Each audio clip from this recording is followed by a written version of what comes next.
Po tayo ngayon. Ay, hindi. Hanapan mo ako ng boyfriend, sir. Mabait, ha? Ilang taon na ho kayo? 48. 48. Uy, anong pinasok mo sa ilong?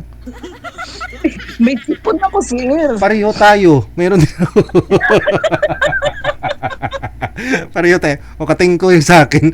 Kanina po. Kaya nawala nung kumanta ako. Masama yung pakiramdam ko actually kanina eh. Kaya kumakanta ako ng kumakanta. Kasi Oo, barado, sir. Barado. Oh. Okay. So, ano po, hiwalay na kayo sa asawa? Yes, sir. Matagal na po. 8 years na. Ilan po anak? Isa lang po. Alright. Isa lang. So, ilang taon na? 12 years old. 12 years old. Oh, Sa tatay po siya ngayon. nasa tatay mo? Nasa tatay niya. Sa tatay niya. Pero kasal ho kayo ng tatay? Hindi po. Okay. Ba't naman ho kayo naghiwalay na anong mabigat nga rason? Kasi yung anak mo ando naman ako sa kanya. Nananakit po siya, sir. Pero sa anak mo hindi naman. Hindi naman siya nananakit.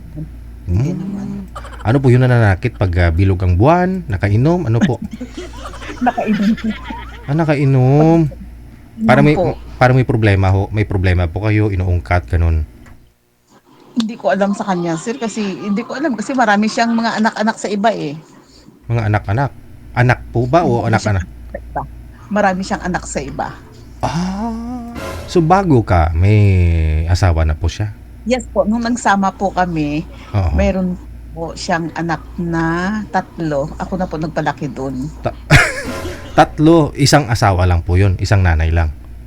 Opo. Ako na iniwan po ng nanay dahil sinasaktan din niya po. Tapos, kung ano ginawa doon sa una, yun din ginagawa sa'yo? Yes po. Parang ginagawa ka niyang, ano pong dahilan, anong rason? Siyempre, tinatanong mo siya. Una naman kasi, sir, matanda na kasi siya, sir, nung nagsama kami. Nagkakilala kami. 58 na siya, ako naman is 30 lang. Ha? Oo. Yes. Pag makita mo kasi yan, no, na medyo may edad na ho yung lalaki kaysa sa babae, halos kalahati edad ng lalaki, no, yung babae, masasabi mong himala, no? Himala. Opo. Bakit naging himala? Anong nagustuhan mo sa kanya?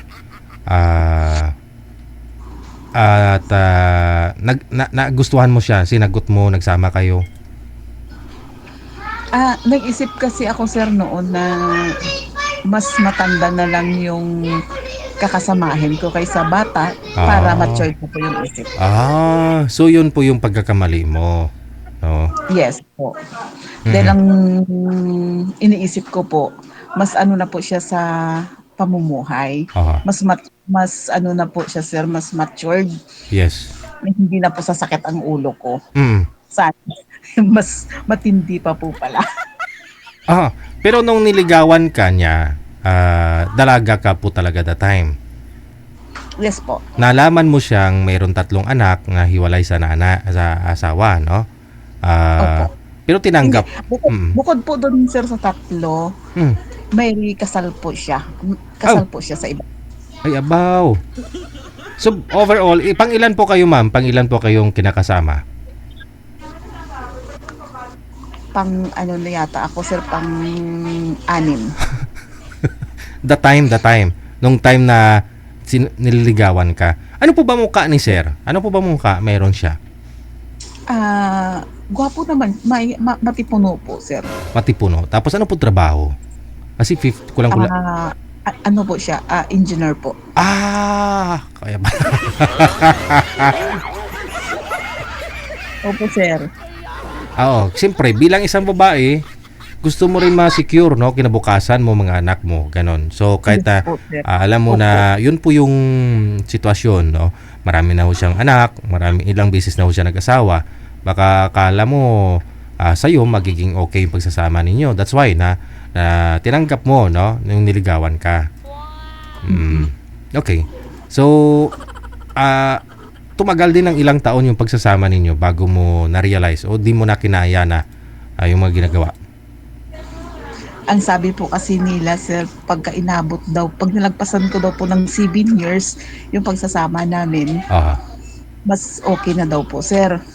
Inabot po kami ng 10 years, hindi pa rin po okay, kaya doon na po, 10 years kayo nagsama, hindi nagbago? Nabuntis kasi ako, sir, 5 years kami nagsama bago ako nabuntis. Pero bago ka mabuntis, ginagawa niya na ho yung pagbubugbog sa'yo, sinasaktan ka? Opo. Pero doon hindi mo pa naisip na lumayo, no? Total wala naman ho kayong anak. Hindi kasi talagang nagtiyaga talaga ako. Okay. Sige. Nagtiyaga. Kasi wala pong mag-aalaga sa mga anak niya, sir. Kawawa kasi ang mga bata. Kung aalis ako kasi hindi na po sila pinupuntahan ng nanay nila. Kasi tinuring mo ngang nanay yung mga anak niya. No? Ay, nanay yung mga anak niya. I mean, mga anak yung mga bata. No? Kasi pag sa project po, yung tatay nila, wala po talagang mag-aasikaso sa kanila. Nag-i-school po sila the time. So, mabait ka lang, no? Mabait ka lang, no? Kaya ho, nung medyo lumaki na ho yung mga bata, iniwan mo na rin, no? Hindi mo na kinaya. Ngayon, may kinakasama na po siya. Wala po. Noon po, nung naghiwalay po kami, nag-try po siyang magkaroon ng kasama. Pero hindi din po nag-goal. Okay, sige. So, ilang taon po kayo ulit, ma'am? Hindi naman po kayo kasal, no? Ilang taon ka na po? 48. Pa? 48. 48 years old. Saan ka po ngayon? Imus po. Imus, Cavite. Alright, sige. Standby po kayo sa linya, ma'am, ha?